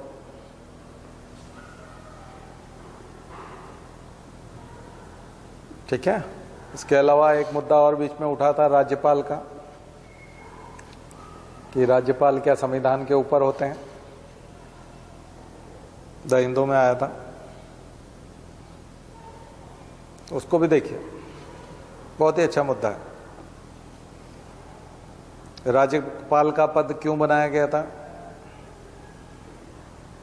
केंद्र सरकार की कठपुतली बनाने के लिए, राज्य सरकार को सपोर्ट करने के लिए, मुख्यमंत्री या काउंसिल ऑफ मिनिस्टर्स की सहायता करने के लिए, मंत्रिपरिषद की सहायता के लिए, सलाह पे काम करेगा। शब्द जो लिखा है उसको देखिए, सलाहकारी शक्तियां देखिए, डिस्क्रिशनरी पावर को बहुत लोग जोर देते हैं, उसके ऊपर देखिए। राज्यपाल के विवेकाधिकार क्या हैं, क्या विवेकाधिकार अकेले हैं? तो अंबेडकर ने उस समय में कहा था कि आप जो ये बहस कर रहे हैं ये बिल्कुल बेकार है, कि राज्यपाल को चुना जाना चाहिए, इलेक्टेड होना चाहिए, या फिर नॉमिनेटेड होना चाहिए, अपॉइंटेड होना चाहिए। यानी उनका अपॉइंटमेंट होगा या फिर उनका इलेक्शन होगा। इलेक्शन होगा तो 2 पावर सेंटर हो जाएंगे। पर अंबेडकर मना कर रहे थे, बोले आप ये वाली बात करो ही मत, क्योंकि पावर सेंटर तो वो है ही नहीं, हम राज्यपाल को कोई ताकत दे ही नहीं रहे। अंबेडकर ने स्पष्ट कर दिया था, हम राज्यपाल को किसी भी प्रकार की कोई ताकत नहीं दे रहे हैं, इसलिए वो किसी भी तरह से चुना जाए पावरफुल नहीं होगा। उसको हमेशा मंत्रिपरिषद और मुख्यमंत्री की सलाह पर ही काम करना। अलग से कुछ करना ही नहीं है उसको। तो फिर 163, 165 में और ये जो अंतर है उनका क्या है, तो वो पढ़िएगा। डिस्क्रिशनरी पावर जो लिखा हुआ है उसका क्या, बोले डिस्क्रिशनरी पावर को आपने अकेला क्यों पढ़ लिया, उनको दूसरे आर्टिकल के साथ पढ़ो। आम्बेडकर बोलते हैं कि दूसरे आर्टिकल, ये संविधान सभा की बहस में से निकल करके आया था। संविधान सभा में बहुत सारे लोगों ने तरह तरह की बहस की थी कि ऐसे तो फिर राज्यपाल ये हो जाएगा, राज्यपाल को वो हो जाएगा। आम्बेडकर ने कहा आप सब गलत बात कर रहे हैं, कुछ नहीं होगा। राज्यपाल को कोई ताकत है ही नहीं, बिल्कुल भी ताकत नहीं है उसको। तो यूं कर देगा, वैसा हो जाएगा, दुरुपयोग हो जाएगा, मिसयूज हो जाएगा। बोले ये सब फालतू बात है। मिसयूज कैसे हो जाएगा, उसको कोई ताकत ही नहीं है। जब किसी को कोई ताकत ही नहीं दी तो उससे फायदा ही क्या है उसको, उस पर बहस ही क्यों करना। तो बोलते नहीं आपने डिस्क्रिशनरी लिखा है, विवेकाधिकार लिखा है। बोले विवेकाधिकार आपने गलत पढ़ लिया, दूसरे आर्टिकल भी साथ में पढ़ के देखो ना, कुछ भी नहीं है। जैसे मैं एक उदाहरण अपनी क्लास में भी दे रहा था, आपको भी बता देता हूं कि किसी व्यक्ति को ये लिखा गया कि आपको 2000 रुपये दिए जा रहे हैं, वाकई में दिए भी जा रहे हैं और लिखा भी है, लेकिन नीचे लिख दिया है कि इसमें से 1200 रुपये यहाँ खर्च करने हैं, 600 यहाँ खर्च करने हैं और 200 यहाँ खर्च करने हैं। तो उसके पास कुछ बचा क्या? नहीं। लेकिन आप अकेले ये लाइन पढ़ेंगे कि आपको 1200 रुपये दिए जा रहे हैं, 2000 रुपये दिए जा रहे हैं, तो ऐसा लगेगा कि इसको 2000 रुपये मिल रहे हैं और ये इसका कुछ भी कर सकता है। लेकिन नीचे 3 चीजें लिखी हुई है ना, तो बोल रहे नहीं अकेले उस लाइन को मत पढ़ो, उस आर्टिकल को मत पढ़ो, नीचे के 3 आर्टिकल भी पढ़ो, आपको समझ में आ जाएगा कि उसके पास कोई पावर नहीं है। लेकिन वर्तमान में आप देखते हो कि राज्यपाल बहुत ज़्यादा इंजॉय कर रहा है पावर, क्योंकि वो केंद्र सरकार का प्रतिनिधि है और जहाँ जहाँ विरोधी पार्टी की सरकार है वो अपने हिसाब से वहाँ जो है वो विधेयक भी वापस कर देता है, लौटा देता है, या राष्ट्रपति के विचार के लिए रख लेता है। ऐसा करके बहुत नाटक होते हैं और बहुत तनातनी होती है। लेकिन जो बीजेपी शासित राज्य है और केंद्र सरकार में भी बीजेपी, तो वहाँ कोई झगड़ा नहीं होता, एक भी झगड़ा नहीं होता। जैसे कांग्रेस की सरकार है या कोई दूसरी पार्टी की सरकार है और बीजेपी का ही राज्यपाल है, क्योंकि केंद्र सरकार का राज्यपाल है तो बीजेपी का ही है, तो वहां आपको 200 झगड़े मिलेंगे। साल भर में 200 बार झगड़ा हुआ और 200 विवाद हुए। और जहां बीजेपी की सरकार है वहां एक भी विवाद नहीं हुआ, सिंगल भी। तो ऐसा कैसे हो सकता है? इसका मतलब सारा का सारा झगड़ा पार्टी का है। अगर नीति नियम का होता, कानून का होता और लिखने पढ़ने का होता तो वो तो झगड़ा फिर सभी जगह होता, या कुछ तो थोड़ा अंतर होता कि एक जगह 20 झगड़े हुए, एक जगह 200 हुए, कुछ तो होता। एक जगह एक भी झगड़ा नहीं है, सिंगल, एक भी मुद्दे पर बहस नहीं है, और एक जगह पर 200 मुद्दों पर दिक्कत है। तो इसका मतलब है कि वहां कुछ न कुछ पॉलिटिक्स हो रहा है उसके माध्यम से। तो आर्टिकल लिखने वाले जो हैं द हिंदू में, वो बोलते हैं कि देखो ईडी तो आपने लगाई रखी है, सीबीआई लगा रखी है, इनकम टैक्स पीछे कर रखा है, अब ये गवर्नर को तो रहने, तो ये तो कॉन्स्टिट्यूशन में लिखा हुआ है कि इसको कोई पावर नहीं है। इसको पावर कहाँ से आ गए? तो क्या है, संविधान से भी ऊपर चला गया? बाकी तो आप कर ही रहे हो ना, क्योंकि वो तो कॉन्स्टिट्यूशन में नहीं लिखा कि आप ये नहीं कर सकते, वो नहीं कर सकते, तो उसको तो एंजॉय आप कर ही रहे हो। सीबीआई लगा देते हो, ईडी लगा देते हो, इनकम टैक्स लगा देते हो, तो वो तो आप एंजॉय करते हो। लेकिन ये गवर्नर तो कॉन्स्टिट्यूशन में साफ साफ लिखा हुआ है कि इसको कोई अधिकार नहीं है, तो इसको कहाँ से पकड़ा दिया आपने? इसको कॉन्स्टिट्यूशन से ऊपर कहाँ ले जाके बिठा दिया? बहुत ही खतरनाक। ये क्वेश्चन आएगा, गवर्नर की शक्तियाँ, विवेकाधिकार शक्तियाँ, ये प्रश्न बनेगा, बहुत इंपॉर्टेंट प्रश्न है। अब उसको देखिएगा जाकर के द हिंदू के आर्टिकल गवर्नर के ऊपर। तो करंट अफेयर्स की जो मुद्दे हैं अभी इन दिनों में जो चल रहे हैं वो मैंने आपको बता दिया। अब आप कहने सरकार की तारीफ में कुछ बता दो, ऐसा कुछ होता नहीं है, प्रश्न आता नहीं तारीफ वारीफ वाला, ठीक है, तारीफ में नहीं आता। मैंने आपको बताया ना, जूते यहाँ उतारे हैं, आगे ना ले जाएं, इसका नोटिस लगता है। कहीं पे भी ये नहीं आता, यहाँ से थोड़ा 100 मीटर और जूते पहन करके आप जा सकते हैं, ऐसा कोई नोटिस नहीं लगता, ठीक है। ऐसी चीज़ों के नोटिस नहीं लगते, ना ही उसकी लिखने की कोई ज़रूरत होती है, बिल्कुल भी ज़रूरत नहीं, ठीक है ना। जैसे कहीं खतरा होता है तो गाड़ी धीमे चलाएं, स्पीड ब्रेकर है, फलाना है। बाकी जगह पे भी आप धीमे चला रहे हो तो कौन करता है कि यहाँ आप तेज चला सकते हैं, यहाँ स्पीड ब्रेकर नहीं है, ऐसा कभी लिखा रहता है कि यहाँ स्पीड ब्रेकर नहीं है। हाँ, बहुत बहुत बड़े हाईवे होते हैं तो वहाँ लिमिट होती है, स्पीड लिमिट, वो एक अलग नियम है, लेकिन जनरली ऐसा नहीं होता, कभी नहीं होता। चेतावनी हमेशा गलत चीज़ों की दी जाती है, जहाँ आप गड़बड़ करोगे उसी के लिए लिखा जाएगा, उसी के लिए होगा। और वही सुझाव भी होते हैं, प्रशासनिक अधिकारी रखे भी इसीलिए जाते हैं क्योंकि पॉलिसी मेकिंग वही करते हैं, उन्हीं को करना है। चलिए, तो इंडियन ज्योग्राफी वाले पार्ट में आते हैं, और उसमें सबसे इंपॉर्टेंट चीज़ें, ड्रेनेज तो आपने देख लिया होगा, नहीं देखा है तो फिर अब देख लीजिए। हिमालयन रिवर्स तो मैंने बताई थी, पेनिनसुलर रिवर्स में देख लीजिए, कुछ रिवर्स जो हैं वेस्ट फ्लोइंग है, कुछ पैरेलल में फ्लो हो रही हैं वेस्टर्न घाट में, उनको देख लीजिए। इनके साथ एक इम्पॉर्टेंट चीज़ है इंडियन ज्योग्राफी में, वो है फॉरेस्ट, जो इन्वायरमेंट में भी काम आएगा। फॉरेस्ट, जंगल जो है बहुत ही इंपॉर्टेंट। तो भारत फॉरेस्ट के मामले में बहुत ज़्यादा प्रश्न आते हैं, फॉरेस्ट के,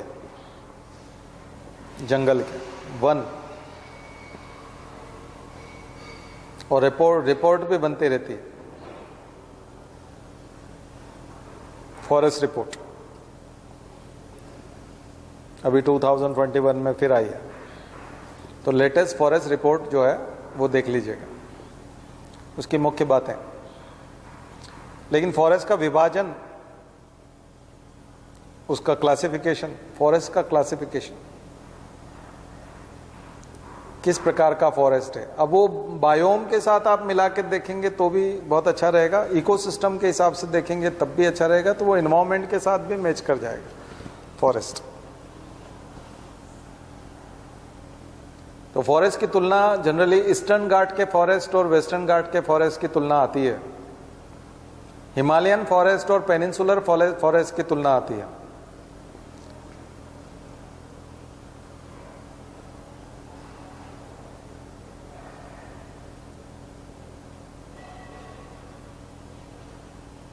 तो सेमी रेन फॉरेस्ट हमारे यहाँ एकदम वो वाला जो ट्रॉपिकल रेन फॉरेस्ट होते हैं वैसे रेन फॉरेस्ट तो नहीं है, वैसे वर्षा वन नहीं है, लेकिन सेमी रेन फॉरेस्ट,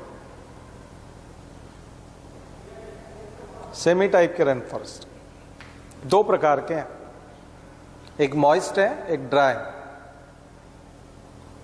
मॉइस्ट और ड्राई, शुष्क और मॉइस्ट। मॉइस्ट वाले ज्यादा आपको मिलेंगे वेस्टर्न घाट,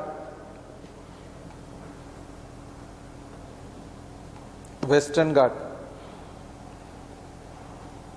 और उसके बाद ऊपर आप जाएंगे तो थोड़ा सा कर्नाटका और आंध्रा और उधर ड्राई। एक तो हिमालयन फॉरेस्ट है, एक सबसे बड़ा विभाजन तो आप हिमालयन फॉरेस्ट वाला कर लीजिए पूरा ऊपर। तो एनसीईआरटी में जाकर के देख लीजिएगा आज फॉरेस्ट।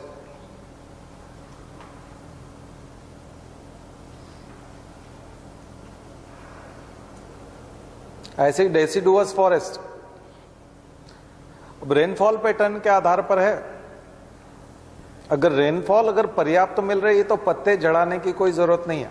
अगर बारिश अच्छी है, वर्षा बहुत अच्छी हो रही है तो पत्ते झड़ने की कोई जरूरत नहीं पड़ती है, हमेशा हरियाली बनी रहती है। इसलिए एवरग्रीन फॉरेस्ट, उसको बोलते हैं सदाबहार वन। सेमी एवरग्रीन और दो प्रकार का, ड्राई और मॉइस्ट वाला। ऐसे ही डेसिडुअस भी जो पर्णपाती हैं वो भी दो तरह का, मॉइस्ट और ड्राई।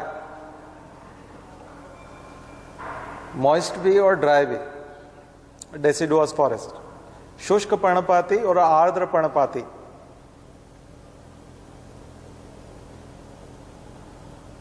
तो आपको सतपुड़ा में, जंगलों में और उनमें जो मिलेगा वो एक मौसम में जो बिल्कुल पूरा गायब हो जाता है, जहां जंगलों में फिर आग लगती है, ऐसी जगहों पर शुष्क पर्णपाती, उन्हीं पत्तों में आग लग जाती है। तो इसलिए इन्वायरमेंट जब पढ़ेंगे हम लोग थोड़ा सा भी, तो फिर मैं आपको रिवाइज कराऊंगा। आज आप थोड़ा सा होमवर्क के तौर पे बेसिक तैयारी कर लीजिए। डिस्ट्रीब्यूशन ऑफ फॉरेस्ट, अब थॉर्नी फॉरेस्ट है, कुछ कांटों वाला फॉरेस्ट है, या यूं कहें कि डेजर्ट वाला। वो आपको राजस्थान के रेगिस्तान में और रेन शेडो एरिया में मिलेगा, कर्नाटक के कुछ हिस्से में। और उसमें कांटे वाले बबूल, खेर, ऐसा जो जंगल है काफी दूर दूर होता है। इसके अलावा कुछ फॉरेस्ट हैं, जैसे माउंटेन वाले में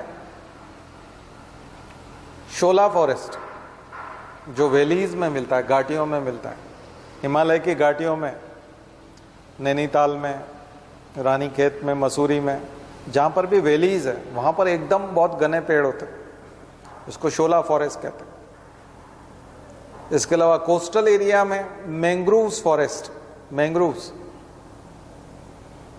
कोस्टल रीजन में आपको मैंग्रोव्स,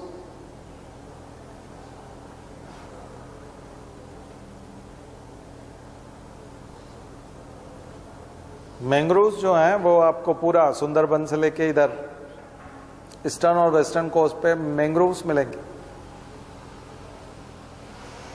बहुत बड़ा फॉरेस्ट है।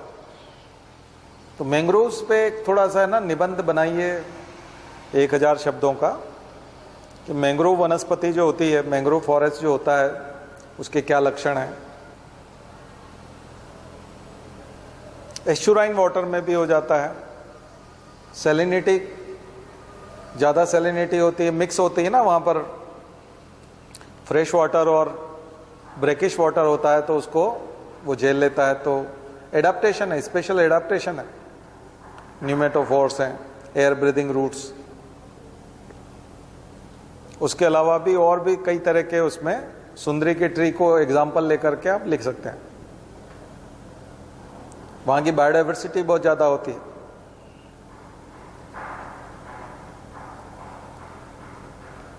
इकोटोन, ऐसी जगहों को बोलते हैं इकोटोन, एकदम से चेंज होता है। जब इन्वायरमेंट में पढ़ेंगे तो हम लोग इकोटोन पढ़ेंगे। ग्रेजुअल चेंज होता है तो उसको इकोक्लाइन कहते हैं, एकदम से चेंज आता है तो उसको इकोटोन कहते हैं।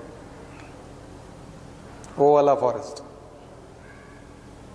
तो भारत में कितना है, कहाँ है, किस प्रकार के पेड़ हैं, वहाँ का कैसा है, तो इस तरह से फॉरेस्ट के ऊपर क्वेश्चन अभी मैं इन्वायरमेंट में जब पढ़ाऊंगा तो आपको इसको दूसरा एंगल से हम लेके चलेंगे।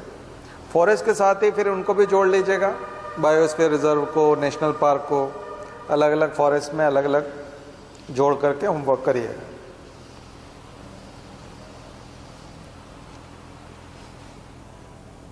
लेक्स भी कर सकते हैं आप लोग, क्योंकि ये सब फॉरेस्ट से जुड़ी हुई हैं।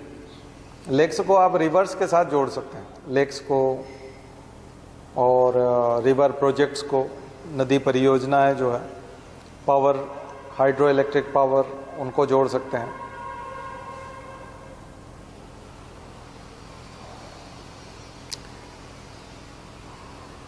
कल से हम लोग थोड़ा सा इन्वायरमेंट इकोलॉजी में चलेंगे, तो एकदम रिदमिक वो चलता रहेगा, नहीं तो फिर हम लोग पीछे छूट जाएंगे। क्योंकि मैं वहाँ हमारी जो रेगुलर क्लास होती है उसमें अलग पढ़ाता हूँ, यहाँ अलग पढ़ाता हूँ, तो थोड़ा सा आपको नुकसान हो जाएगा, आप पीछे रह जाएंगे, थोड़ी स्पीड बढ़ानी पड़ेगी। इसलिए होमवर्क में मिनरल्स का भी दे रहा हूँ आप,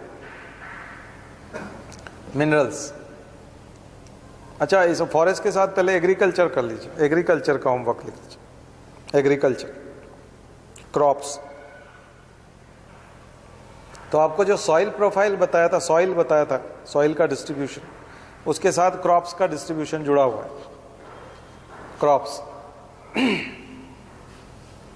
मिट्टी के हिसाब से, क्रॉप्स का जब भी बात करेंगे तो 5 चीजें ध्यान में रखेंगे।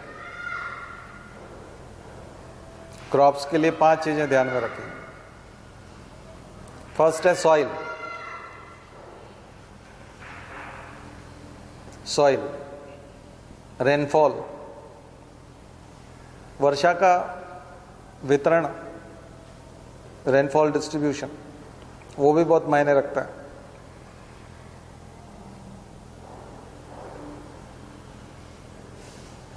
लेबर दोनों में लगती है, इंडस्ट्रीज में भी लगती है, एग्रीकल्चर में भी लगती है। इंडस्ट्रीज, आसपास उसकी इंडस्ट्रीज भी होनी चाहिए।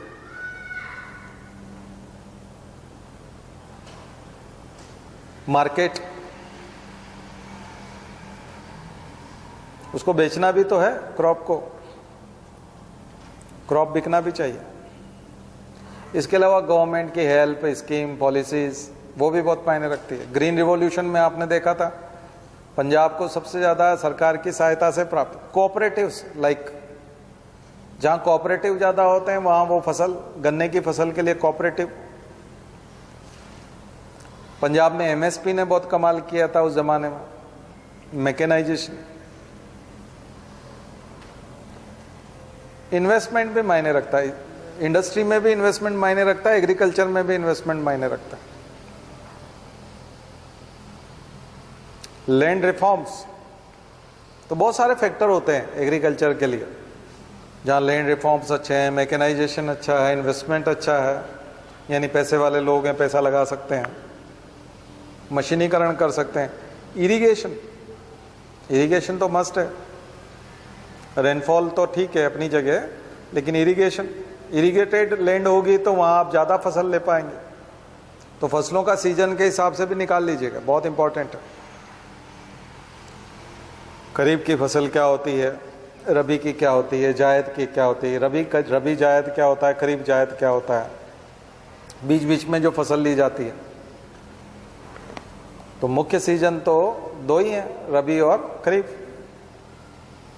कौन कौन से महीनों में होता है और कौन कौन सी फसलें उगाई जाती है भारत के किस किस क्षेत्र में, तो ये आपको एक एक्सरसाइज करना पड़ेगी फसलों के मामले में, बहुत ही जरूरी।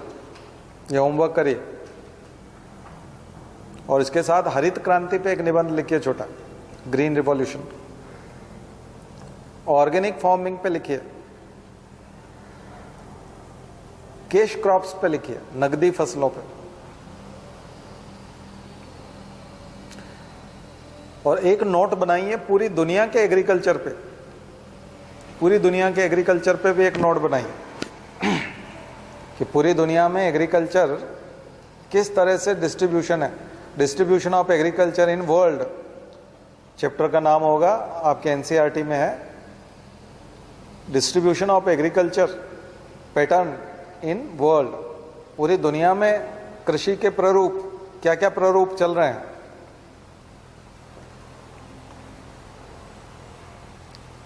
उससे आपको इंडिया के प्ररूप समझने में आसानी होगी। तो इंटेंसिव एग्रीकल्चर, एक्सटेंसिव एग्रीकल्चर, कहां कहां किस प्रकार का एग्रीकल्चर होता है, और सब्सटेंशियल एग्रीकल्चर कहां पर है, और मार्केट ओरिएंटेड कहां पर है। तो दुनिया के जो इक्वेटोरियल प्लेन पे आप जाएंगे, इक्वेटर पे, भूमध्य रेखा के भूमध्य रेखीय जो कंट्रीज हैं, वहां पर आप देखोगे तो केवल सब्सटेंशियल इकोनॉमी है, यानी लोग इतना अनाज उगाते हैं जो सिर्फ खाने के लिए काम में आता है उनके, बेचने के लिए नहीं, केवल खा जाते हैं, उगा करके खा जाते हैं। उससे ज्यादा अनाज नहीं होता, न तो सीरियल होते हैं, ना कोई राई और कोई होता है। सेल नहीं कर पाते, मार्केट में सेल नहीं कर पाते। तो दुनिया में जो भूमध्य रेखा पर गर्म क्षेत्र में, ट्रॉपिकल रीजन में जो लोग हैं, उनके पास इन्वेस्टमेंट करने के लिए पैसा भी नहीं है, और क्लाइमेट भी उनके यहाँ ठीक नहीं है, रेनफॉल पैटर्न भी ठीक नहीं है, बाढ़ भी आती है, सूखा भी होता है, तमाम समस्याएं, और लोगों के पास पैसा भी नहीं है, गरीबी भी है। तो वो सिर्फ अपने खाने के लिए उगाते हैं। लेकिन जब आप थोड़ा ऊपर चले जाते हैं टेम्परेट रीजन में, तो आपको प्रेरी, नीचे टेम्परेट में जाएंगे तो वेल्स, डाउन्स, ऑस्ट्रेलिया में जाएंगे तो डाउन्स, और पंपास साउथ अमेरिका में। ये सारे वो क्षेत्र हैं जहां पर ऊपर यूक्रेन, रशिया, गेहूं उगाया जाता है, वीट, राइस का प्रोडक्शन, खास करके वीट का, पूरी दुनिया में एक्सपोर्ट होता है बेचने के लिए, मार्केट में बेचने के लिए। खाने वाले कम है, उस एरिया में जनसंख्या बहुत कम है, इक्वेटोरियल रीजन पे जनसंख्या ज़्यादा है, मौसम खराब है, जलवायु ठीक नहीं है, और कृषि भी सब्सटेंशियल वाली है, निर्वाह वाली। लेकिन आप ऊपर नीचे टेम्परेट में जाएंगे तो ओवर प्रोडक्शन, खाने वाले लोग नहीं है, बहुत ज़्यादा मात्रा में प्रोडक्शन होता है, और मैकेनाइजेशन है, लोगों की ज़रूरत नहीं है, मजदूरों की ज़रूरत नहीं है, लेबर की ज़रूरत नहीं है, मशीनें लगा रखी है। और जो फार्म्स हैं, फार्मलैंड है, वो कई हज़ार एकड़ तक है, 500 एकड़, 1000 एकड़। अब भारत जैसे देश में तो आप 1000 एकड़ नहीं रख सकते, सीलिंग लागू हो जाता है, सीलिंग लागू हो जाता है ना। कोई आदमी कहे कि मैं 500 एकड़ ज़मीन खरीदूंगा, नहीं कर सकते आप, सीलिंग है, एक लिमिट के बाद आप नहीं रख सकते, लैंड सरकारी हो जाएगी। वो बेवकूफ़ बनाकर रखते हैं लोग, हज़ारों एकड़ जो रखते हैं वो नौकर के नाम पे, ड्राइवर के नाम पे, ट्रैक्टर वाले के नाम पे, पोते के नाम पे, 2 साल का बच्चा है उसके भी नाम पे कर देते हैं। उधर कई तरह के हथकंडे अपनाते हैं, तब जा कर के वो रख पाते हैं, सीलिंग लागू हो जाता है। लेकिन दुनिया के जो पूंजीपति कैपिटलिज्म है, उसमें तो हज़ारों एकड़ आप रख सकते हो। इसलिए सूटकेस कृषि, अमेरिका की कृषि क्या बोलते हैं, सूटकेस एग्रीकल्चर, यानी करोड़पति। मशीनें लगा दी उसने, फर्टिलाइजर लगा दिया, मशीन लगा दी, बम्पर प्रोडक्शन और एक्सपोर्ट, सारा एक्सपोर्ट करता है, 99% एक्सपोर्ट कर देता है। तो एक्सपोर्ट ओरिएंटेड, मार्केट में सेल करने के लिए, और साथ में डेयरी भी है, यानी कि पशुपालन, दोनों भी करते हैं। डेनमार्क, न्यूजीलैंड किसके लिए जाना जाते हैं, पशुपालन के लिए, डेयरी इंडस्ट्री के लिए। तो बिल्कुल जो ठंडे प्रदेश है, न्यूजीलैंड है, डेनमार्क है, बिल्कुल पोल्स के बिल्कुल नज़दीक, वो डेयरी के लिए। तो ऐसे पूरी दुनिया का डिस्ट्रीब्यूशन देखिए। वहाँ से आपको फिर इंडिया का क्लासिफिकेशन बहुत अच्छा समझ में आएगा एग्रीकल्चर का। और नोमैडिक पीपल हैं बहुत सारे, पेस्टोरलिज्म वाले, वो बहुत गरीब हैं। जो हमारे यहाँ राजस्थान में रेगिस्तान से लोग ऊँट और भेड़ लेके निकल जाते हैं, पूरे देश में चराते फिरते हैं, एक साल बाद पहुँचते हैं। ट्रांस ह्यूमैंस उसको बोलते हैं, ट्रांस ह्यूमैंस। गद्दी, बकरवाल, गुज्जर, बंजारा, आपको बताया था सब ट्राइब्स, नोमैडिक ट्राइब्स। पूरी दुनिया में ऐसी नोमैडिक ट्राइब्स हैं, ऑस्ट्रेलिया में है, यूरोप में है, अफ्रीका में है, सब जगह नोमैडिक ट्राइब्स हैं जो निकल जाती हैं ऐसे। तो उनका जो पेस्टोरलिज्म है, पशुपालन है, वो बिल्कुल डिफरेंट है। इन सब के मैप मिल जाएंगे आपको, वर्ल्ड एग्रीकल्चर पैटर्न या agriculture distribution in world map मिल जाएंगे। मैप में आप जाकर के देखिए और इसका नोट्स बनाइए, यहाँ से आपकी गुत्थी निकलेगी। इसके साथ एग्रीकल्चर में पेस्टोरलिज्म को भी जोड़ते हैं, विटीकल्चर। जब आप मेडिटेरेनियन वाले में आते हो तो भूमध्य सागर के वहाँ पर विटीकल्चर, अंगूर की खेती, वाइन इंडस्ट्री, वाइन इंडस्ट्री के लिए जानता। तो fruits, citrus fruits and wine industry, यानी कि विटीकल्चर, अंगूर की खेती बहुत होती है। इटली, स्पेन, अफ्रीका के कुछ हिस्से ऊपर के, इस पूरे भूमध्य रेखा, भूमध्य सागर, मेडिटेरेनियन सी। तो क्रॉपिंग पैटर्न वर्ल्ड का समझ में आया आपको। कुछ जगहों पर कॉफ़ी, साउथ अमेरिका में आप देखते हैं कॉफ़ी, इंडिया में आते हैं तो टी, श्रीलंका में टी, तो बेवरेजेस का बहुत बड़ा, कोको, ड्रग्स,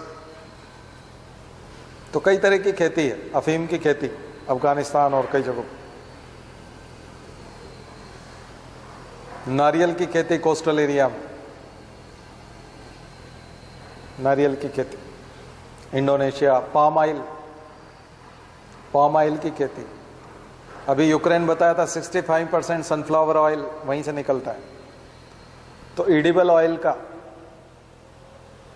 पल्सेस, ठीक है। तो मुझे लगता है कि अच्छा खासा वर्ल्ड का मैप देखिए, दुनिया भर में क्या क्या मिलता है, कहाँ मिलता है, उसके आधार पे कुछ जगहों पर इंडस्ट्री भी मिल जाएगी आपको। तो इंडस्ट्री वाला भी उसमें देख सकते हैं। अगला है मिनरल्स। ऐसे ही दुनिया का मिनरल्स भी देखना है आप, वर्ल्ड मिनरल्स, गोल्ड माइन से लेकर के, डायमंड माइन से लेकर के, सिल्वर माइन, आयरन ओर। सबसे इंपॉर्टेंट चीज है आयरन ओर। स्टील ने काफी बड़ा काम किया। आयरन ओर भारत में एग्जाम्पल देख करके आप वर्ल्ड का भी एग्जाम्पल ले सकते हैं। आयरन ओर के लिए ही एग्जाम्पल ले लें भारत में, तो 3 चीजों की जरूरत पड़ती है स्टील के लिए। एक तो ओर की जरूरत पड़ेगी, अयस्क, किस क्वालिटी का है उससे भी। हेमेटाइट दूसरे नंबर, मैग्नेटाइट सबसे बेस्ट है, मैग्नेटिक पावर हो जाता है उसके अंदर, तो 90% तक उसमें आयरन होता है, तो मैग्नेटाइट। इसीलिए मैग्नेटिक पावर की वजह से उसको मैग्नेटाइट कहा। और हेमेटाइट काले जो है हिम आयरन से ही बना है, हेमेटाइट। तो ऐसे तो सबसे अच्छा क्वालिटी का आयरन ओर दुनिया में जहाँ पे भी मिलता है, वो उस एरिया में ही आपको आयरन स्टील इंडस्ट्री मिलेगी। लेकिन साथ साथ 2 चीजें और जरूरी है। कोयला, क्योंकि एनर्जी चाहिए तो थर्मल पावर ही स्टेबल है, रिन्यूएबल पे नहीं जा सकते। नॉन रिन्यूएबल में थर्मल पावर ही सबसे इंपॉर्टेंट। तो आपको वाटर कहां से मिल रहा है, और कहां से मिल रहा है, कोयला कहां से मिल रहा है, तो कोयला भी जरूरी। और लेबर भी जरूरी। सस्ती लेबर मिलना बहुत जरूरी, पानी मिलना बहुत जरूरी, कोयला मिलना बहुत जरूरी। तो कोयला कहां से मिलेगा, और कहां से मिलेगा? तो अब आप भारत की स्टील इंडस्ट्री जितनी भी देखोगे, कोरबा, बोकारो, जमशेदपुर, ये पूरा जितना भी आप देखोगे, उन सब के पीछे ये सारे फैक्टर हैं। बिहार लेबर, उड़ीसा लेबर, छत्तीसगढ़ से लेबर आ जाती है।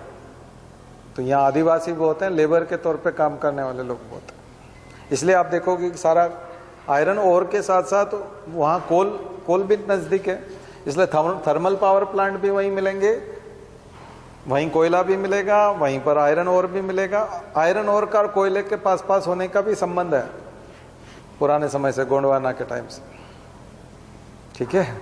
तो उन दोनों का भी संबंध है चट्टानों की वजह से। और साथ साथ रिवर्स भी हैं, रिवर्स भी पर्याप्त हैं, तो पानी भी वहां मिल जाएगा। इसलिए इन्वेस्टमेंट गवर्नमेंट ऑफ इंडिया ने जो किया है, Steel Authority of India Limited, SAIL, Tata, TISCO वगैरह, सबने उधर ही किया, ठीक है। तो इंडस्ट्री भी समझ जाइएगा, साथ साथ मिनरल्स भी समझ, दोनों को साथ साथ लेके चलिए। एग्रीकल्चर को समझते समय में इंडस्ट्री समझना, क्रॉप्स में 3 बड़ी, कमर्शियल क्रॉप्स में 4 बड़ी चीजें हैं, 4 बड़ी चीजें, उनको लिख लीजिए। क्रॉप्स के समय तो हमने बहुत सारी बात बताई, लेकिन इंडिया की क्रॉप्स में 4 बड़ी चीजें जिनके साथ इंडस्ट्री जुड़ी हुई है। First, sugar cane industry, sugar industry, तो वो शुगर कैन क्रॉप से जुड़ा हुआ है। Cotton, textile industry, cotton crop हो जाएगी और टेक्सटाइल इंडस्ट्री हो जाएगी। जूट, फाइबर, उसके साथ जूट टेक्सटाइल,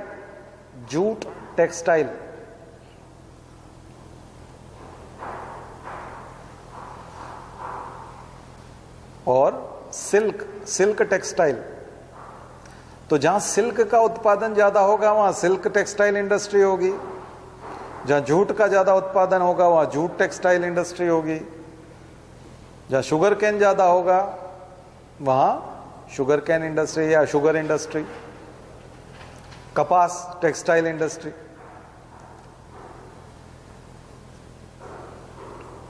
तो कपास के मामले में यह था कि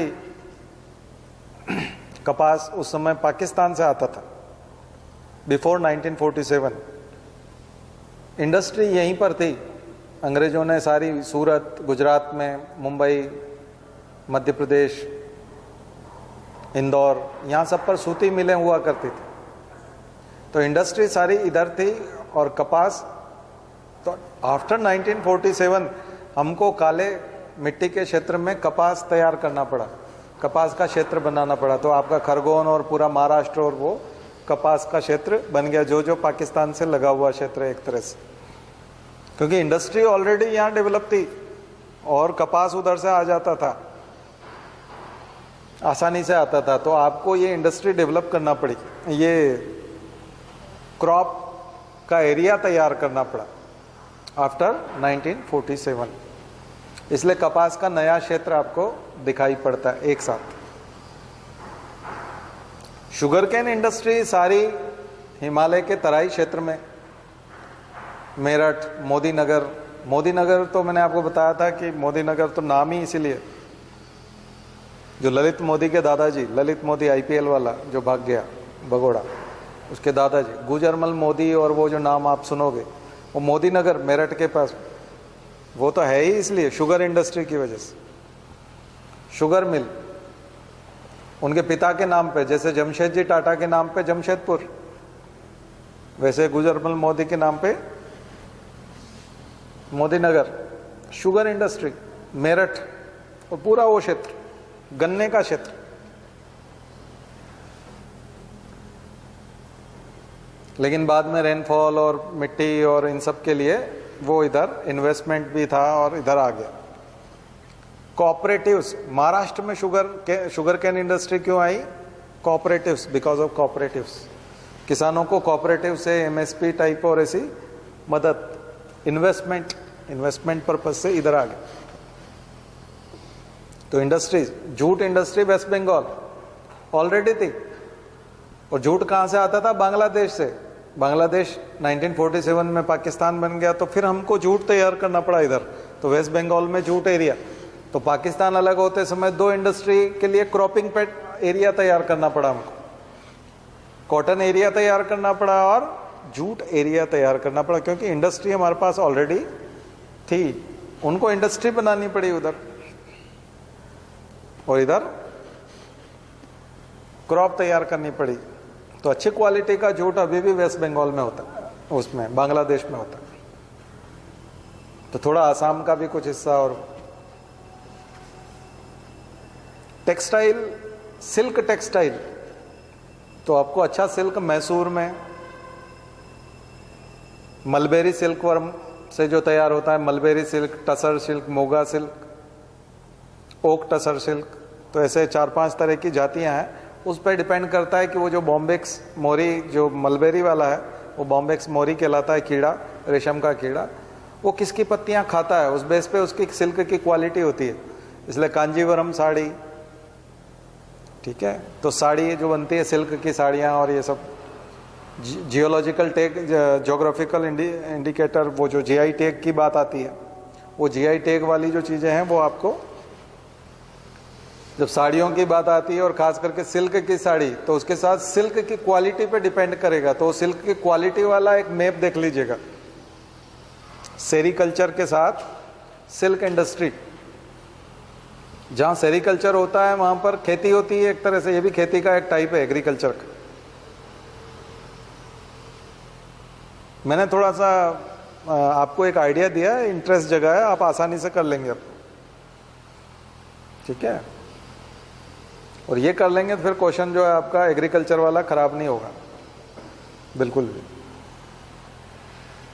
ठीक है। और ये सबसे इंपॉर्टेंट पार्ट है, बाकी सब भी हैं और भी चीज़ें, लेकिन ये सबसे इंपॉर्टेंट, क्योंकि इन सब का डेवलपमेंट हुआ है हिस्टोरिकली, ऐतिहासिक रूप से आप आगे बढ़े हो। इनकी कहानियां हैं, केवल ज्योग्राफी नहीं है बल्कि इनकी एक हिस्ट्री भी है।